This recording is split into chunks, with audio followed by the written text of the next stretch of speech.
Pour ceux qui ne le savent pas, voici l'objectif des vidéos VBA Excel sur cette chaîne. On devra pouvoir réaliser un projet de ce genre à la fin.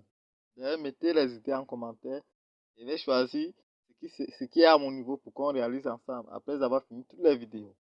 Un exemple de projet. C'est un projet de gestion de bilan de puissance, c'est un peu spécialisé. Ici, vous ancrez vos équipements, les caractéristiques réelles, vous les enregistrez. Une fois que vous avez enregistré les caractéristiques des équipements, vous pouvez ajouter l'équipement. Voilà la liste des équipements qui apparaît. Vous pouvez supprimer l'équipement une fois sélectionné. Vous pouvez également modifier l'équipement ici, c'est-à-dire sélectionner l'équipement et ressaisir les nouvelles valeurs. Lorsqu'on va voir le total global des installations, on vient sur cette feuille, il y a les installations regroupées, les caractéristiques regroupées. Voilà les caractéristiques totales de l'installation. Likez la vidéo et surtout mettez les suggestions, les idées qui vous viennent à cœur pour qu'on réalise le projet à la fin des vidéos de Excel parce qu'on va aller petit à petit et voir toutes les notions. Salut à tous, on va continuer avec les vidéos sur la création des formulaires. Dernièrement, on s'était arrêté en tout cas au bouton d'option. On va juste continuer. Ceux qui n'ont pas regardé les vidéos précédentes, je vous invite donc d'aller les regarder pour mettre à la page. C'est très important avant de continuer. On va supprimer tout ça puisqu'on les a déjà décrits. On va recommencer à nouveau avec les nouveaux contrôles. Ce que je vais vous montrer là tout à l'heure, c'est un bouton de commande.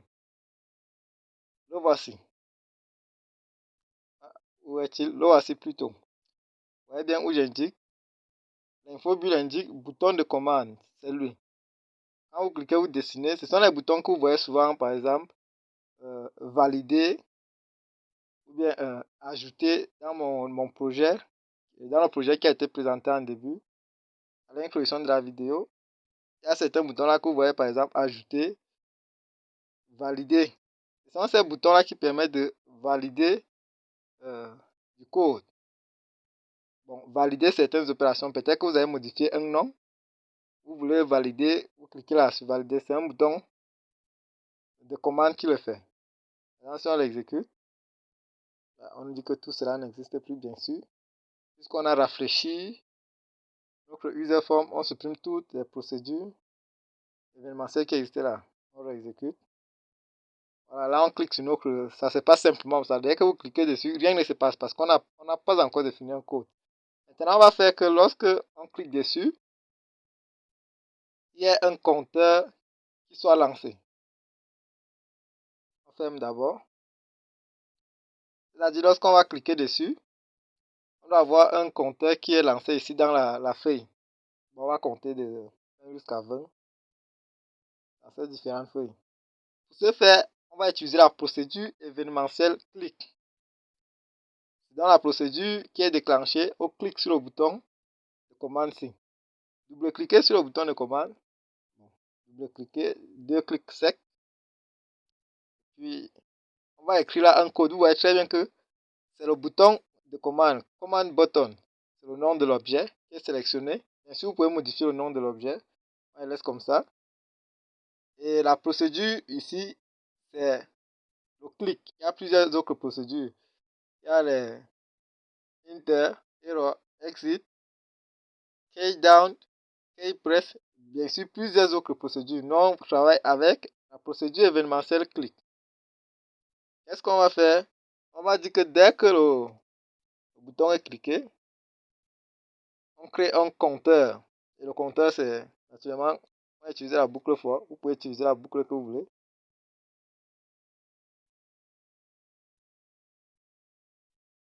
Déclare une variable de type entier. Et puis, je me lance dans une boucle for de i égale à 0. Tout. On va s'arrêter à combien? 20. Okay. On ancre là maintenant dans la. On va rester dans la première colonne. La colonne A. Donc, allons vider cette colonne, puisque ce qui est là ne nous sert plus, on l'a déjà utilisé dans la précédente vidéo. C'était pour faire des listes déroulantes. Libérons cette colonne. Je tiens à l'utiliser dans la colonne A parce que lorsqu'on va lancer l'user form, ça occupe cet espace-ci. Et les colonnes visibles sont ces colonnes-ci. Donc, si j'utilise les colonnes du milieu, elles ne seront pas visibles.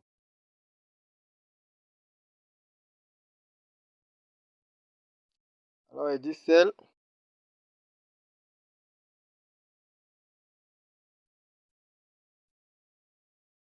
Bon, la ligne c'est I. On va varier la ligne.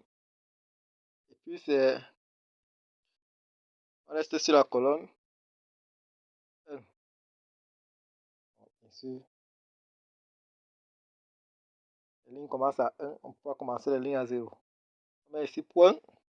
Valeur. Égale à I. Ok. Et puis, bien sûr, c'est la boucle for. On met notre next I. Pour ne pas avoir les boucles infinies. Voilà, là, je crois que le code est bon. La procédure. Bon, on va lancer ça nous-mêmes. Partons. Là, comme nous sommes dans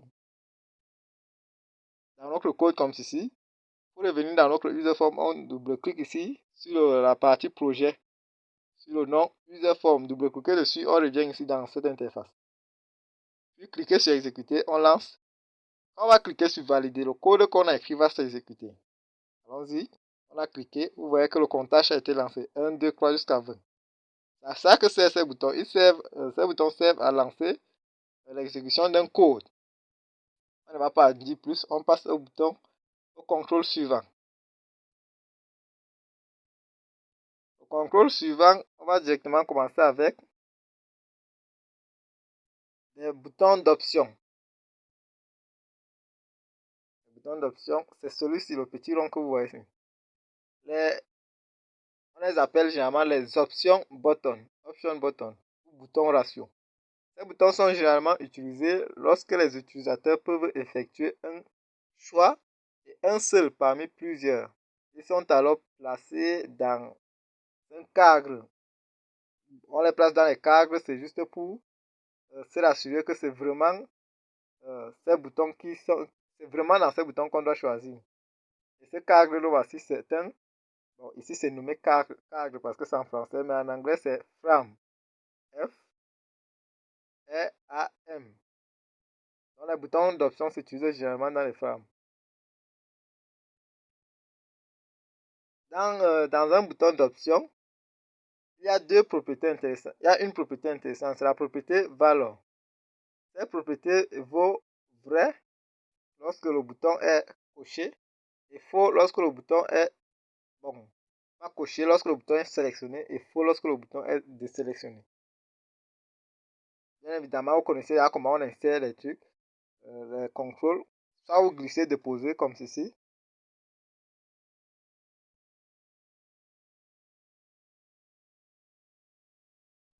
On va changer cette police qui nous casse la tête depuis.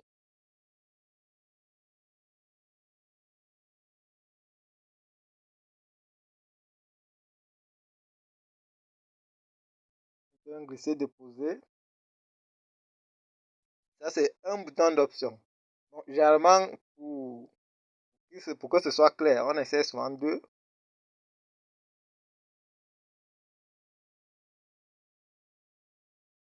Là, ça nous permet vraiment de faire un choix. Parce qu'on ne peut pas faire un choix avec un seul, un seul choix, c'est bizarre. Sinon, il n'y a pas de choix à faire, c'est une imposition. On va utiliser là la procédure Option Button Change. Donc, c'est la procédure événementielle Change qu'on va utiliser. Donc, cette procédure, elle nous permet d'exécuter le code qu'on veut lorsque l'état de ces boutons change. Par exemple, on a cliqué ici ou on a cliqué ici.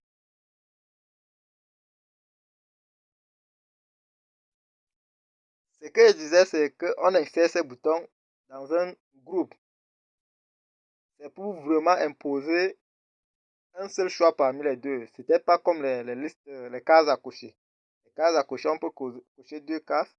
Ça, ce sont les cas où Les options button, c'est les cas où on doit choisir un seul. On n'a qu'un seul choix à faire. Et du coup, on les insère dans un groupe, un cadre ou frame en anglais. Ces cadres, on peut les dessiner nous-mêmes comme ceci. Un petit truc comme ça. Et puis, bien sûr, le cadre même a sa propriété caption, qui est le titre qui ici, on peut changer. Et cette propriété-ci. Et elle a également les propriétés de même, les backcolor, les border color, les border style. Toutes ces propriétés, on les a déjà parcourues. Il y a la propriété high pour le dimensionnement, la hauteur, tout ça. Donc, on va écrire quoi? On va faire un petit jeu juste pour mettre en évidence l'utilisation des boutons d'option. On va poser une question où l'utilisateur devra choisir. Donc, notre frame, c'est une question, comme ceci. Et puis, on prend nos boutons, on les glisse là-bas à l'intérieur. Là, là, et c'est fait. Dans cette configuration, l'utilisateur est obligé de choisir un seul bouton. Il ne peut pas faire deux choix. Parce que là, ces boutons maintenant sont déjà associés. Ils sont dans un même groupe. On va les mettre séparés, sinon ça n'aura pas de sens. Alors là, bon, je prends un label. On a déjà vu l'intitulé label. On va juste poser une question à l'utilisateur. Il répond oui ou non. Voilà qu'on entre déjà même dans les cas d'utilisation un peu concrets. On va demander à l'utilisateur, aimez-vous une pomme? Au hasard, hein. Aimez-vous des pommes?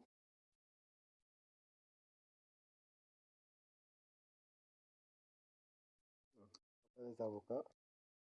J'aime bien les avocats. On va directement voir. Bon, ça sera une répétition. La propriété font va nous permettre d'agrandir et changer une autre police. On va prendre une autre taille, 20. Et puis pourquoi pas prendre cette police là. Puis valider sur OK. C'est peut-être un peu gros. On va toujours agrandir le label.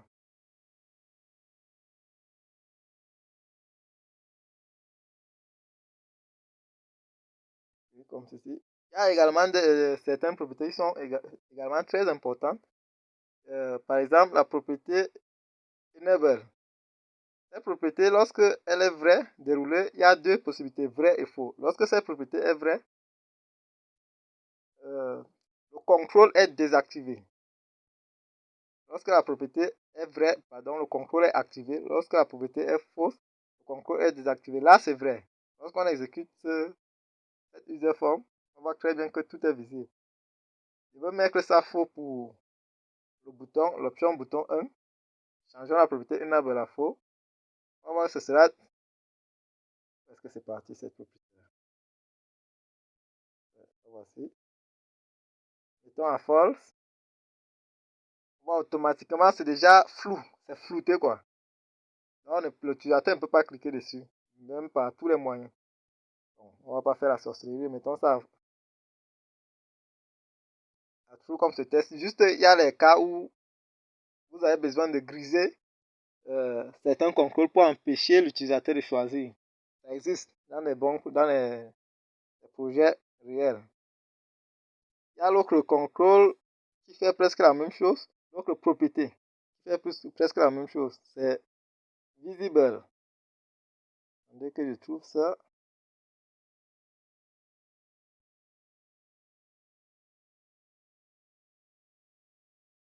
Bon, le contrôle n'était pas sélectionné. Il n'y a pas de propriété appliquée à un contrôle qui n'existe pas. Il faut d'abord sélectionner un contrôle. Voici, ici, on a visible. C'est true. L'option est, le bouton est visible. Le contrôle est visible. Quand c'est false, le contrôle n'est plus visible. Ici,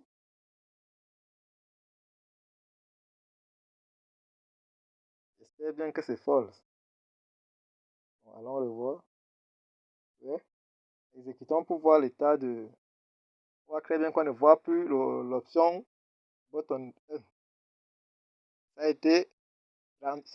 été rendu invisible avec la propriété. Bon, on va remettre ça à true. On ne va pas faire dans les devinettes si on ne voit pas de propriété, si on ne voit pas le contrôle.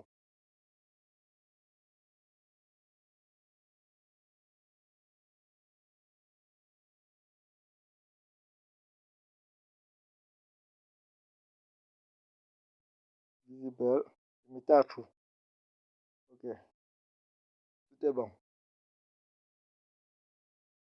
Bon, le premier choix, mettons, il doit cliquer dessus, soit c'est oui. Vous faites un premier clic sur l'option quand vous voulez modifier le caption. Ou alors vous venez, bon, là c'est oui. Premier clic, deuxième clic, vous modifiez. Ou alors vous venez ici dans la propriété caption. Lorsque vous allez cliquer sur le contrôle, ici dans la propriété caption, vous modifiez le texte qui s'affiche. Ton nom. Ok.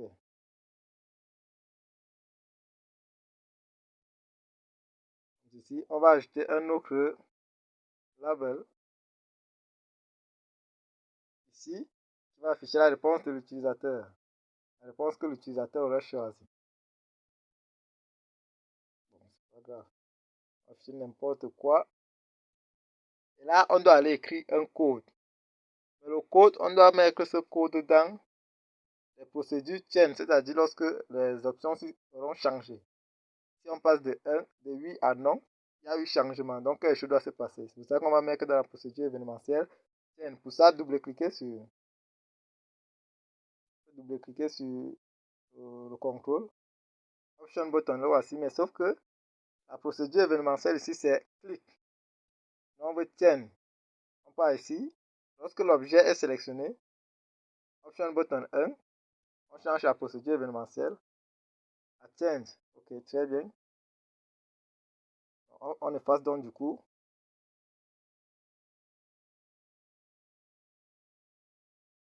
La procédure événementielle clic. On reste à change. Le code qu'on a écrit est simple.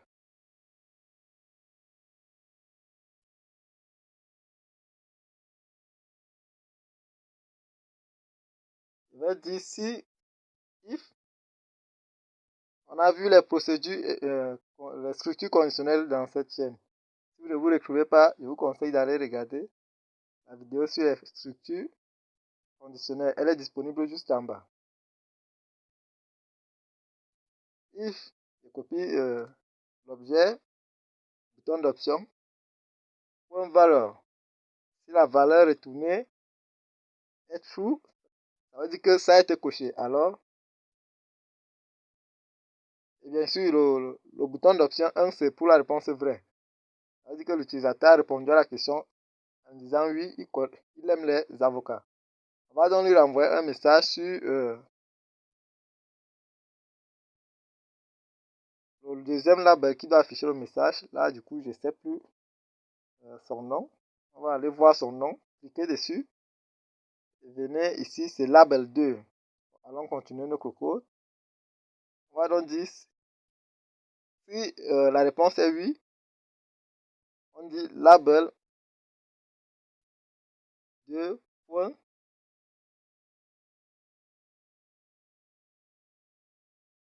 Label 2 points. On va plutôt modifier la propriété caption. C'est le texte qui doit s'afficher. Caption est égal à, bon, moi, mais ce que je pense, c'est, s'il dit qu'il aime les avocats, ça veut dire qu'il a un bon goût. Vous avez un bon goût. On s'en fout des accents. Et puis, il y a évidemment le NF. Il ne faut pas l'oublier.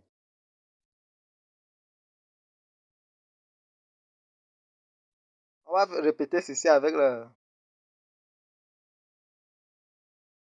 Évidemment, si ce n'est pas tout, l'autre sera faux. Et là, on ne fait rien. Donc, on n'a pas besoin de mettre un else. Ceux qui connaissent déjà très bien utiliser les structures conditionnelles, ils pourront me demander pourquoi il n'y a pas de else ici. C'est que le else voudrait dire que la valeur retournée par le bouton d'option est faux. Et du coup, quand c'est faux, on n'a rien à faire. Donc, ça ne sert à rien d'utiliser le RCC. Là, je vais copier simplement, copier et coller toutes ces procédures et changer les numéros du bouton d'option. C'est là le numéro 2 maintenant. Le numéro 2 qui répond en disant non. Donc, changeons 1 à 2. 1 à 2. L'écriture ici, c'est non. On va dire, je vous conseille d'en goûter. Pourquoi pas? Qui n'aime pas les avocats? Moi, c'est mon fruit préféré. Je vous conseille d'en goûter. Il dit ça, il dit bien, hein, c'est encore sur le code. Une fois qu'on a fini d'écrire ceci, allons exécuter pour voir. Lançons. Alors, choisissons oui. Vous avez un bon goût. Ouais. Dès qu'on choisit le nom, automatiquement le oui se décoche. C'est la puissance des boutons d'option. Vous trouverez des exemples où des projets, vous aurez des projets où c'est rien que ça que vous devez utiliser. Chaque type de concours a son utilisation. Les cases à cocher ont leurs utilisations. Les boutons d'option ont leurs utilisations. Et bien sûr, quand on coche non, on va bien, il n'y a pas conseil. C'est pas grave, vous aurez compris. On va passer là sur un autre contrôle. Multipage. Contrôle multipage. Multipage, c'est lorsqu'on a plusieurs formulaires, lorsque notre projet doit utiliser plusieurs formulaires et qu'on n'a pas besoin de nous casser la tête en créant plusieurs formulaires qui se répètent, on utilise les multipages. Les multipages sont intéressants. Bon, le voici, je vous montre là-bas ça. Où sont-ils? Ouais. Voici, le multipage. Le contrôle C. Quand vous l'insérez, vous glissez, déposer simplement. Voilà, on efface.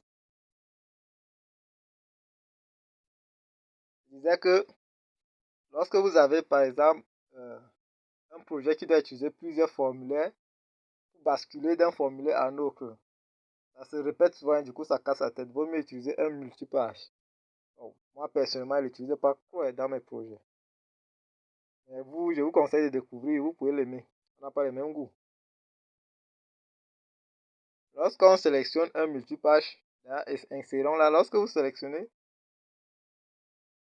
vous voyez par défaut, on a deux pages. Page 1, page 2. Deux pages qui s'insèrent. Alors, pour ajouter une autre page, on peut faire un clic droit sur cet espace vide et cliquer sur une nouvelle page. On a la troisième page qui s'ajoute.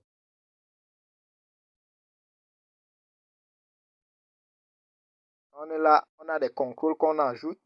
Ce n'est pas les contrôles qui sont contenus dans la page 2, non plus des contrôles qui seront contenus dans la page 3. Ce sont carrément des pages différentes qui peuvent contenir des contrôles différents.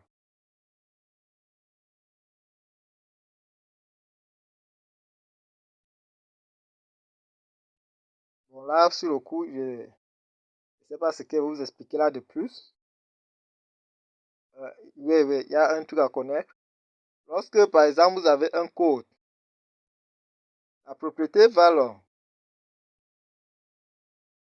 retourne 1 pour la première page. Non, je ne crois pas que ce soit 1. La propriété valeur retourne 0 pour la première page, 1 pour la deuxième page, 2 pour la troisième page, ainsi de suite. Si vous avez n pages. Donc, on va revenir à la fin de la vidéo avec un exemple un peu plus parlant. Et là, sur le coup, on va passer. On passe au spin button. Ce sont des boutons là qui permettent, par exemple, vous avez souvent des projets qui ont besoin de nexer. Lorsqu'on clique, ça nexe. C'est ce bouton-ci. Sinon, par exemple, voilà, vous pouvez bien voir ici, pour avancer, pour aller vers le haut, vous cliquez là, ça nexe vers le haut, ou ici, ça nexe vers le bas. ou alors vous l'insérez de façon horizontale. On axe vers la droite, et ici on axe vers la gauche. Bon, ces trucs, je dis déjà ces trucs, ces spin buttons ont des propriétés. Des propriétés qu'on utilise presque toujours. Il y a la propriété min, qui est le minimum, la valeur minimum que ça peut arriver. Généralement, c'est lorsqu'on zappe, on quitte d'une valeur minimale à une valeur maximale et on a un pas d'évolution.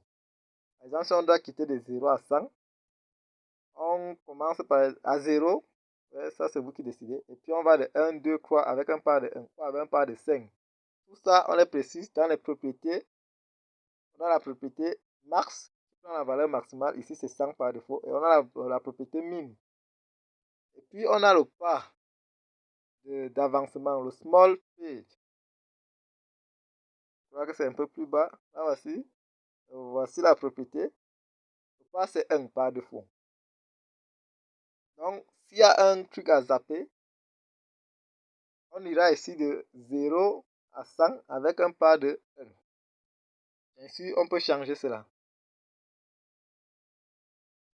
Je vais ici faire ajouter un label. Ça nous permet d'afficher la valeur qui est zappée.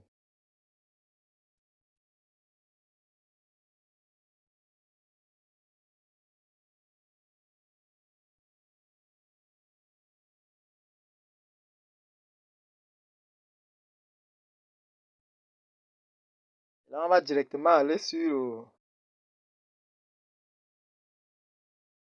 on va cliquer, on va directement aller sur la procédure événementielle change. Donc, s'il y a un changement. Si un changement se passe sur le spin button, si un changement se passe, on l'affiche. Donc, le code qui est ici à l'intérieur va s'exécuter lorsque on va effectuer le changement sur le spin button. Le changement, c'est quand on zappe. Lorsqu'on clique, ça change, ça zappe. C'est ça le changement. Alors, qu'est-ce qui va se passer? Moi, il va afficher la valeur de ce spin button. Ça, sa propriété. La propriété point va renvoie la valeur du spin button. Et au clic, au prochain clic, ça incrémente, ainsi de suite. Donc, revenons un peu sur l'user form. Je veux voir le nom. Le nom, c'est spin button 1. Et le label que j'ai ajouté, c'est label 1. Ok, c'est très bien. Donc là, il sait exactement ce qu'il doit ajouter. Le code qu'il doit mettre. J'ai label 1. Label 1 point valeur. Ah, point. Je ne sais pas pourquoi que si tu as habitué au valeur. Point caption. Vous voyez très bien que les propriétés qui n'existent pas n'apparaissent pas. Ça vous aide à vous en souvenir. Point caption égale. On va donc là afficher le spin button. Pardon, je vais copier, coller, éviter d'écrire ce long mot. Bref, c'est le nom d'objet que vous aurez donné à la propriété name. Point, voilà la valeur qui sera retournée. Ok. On va aller exécuter.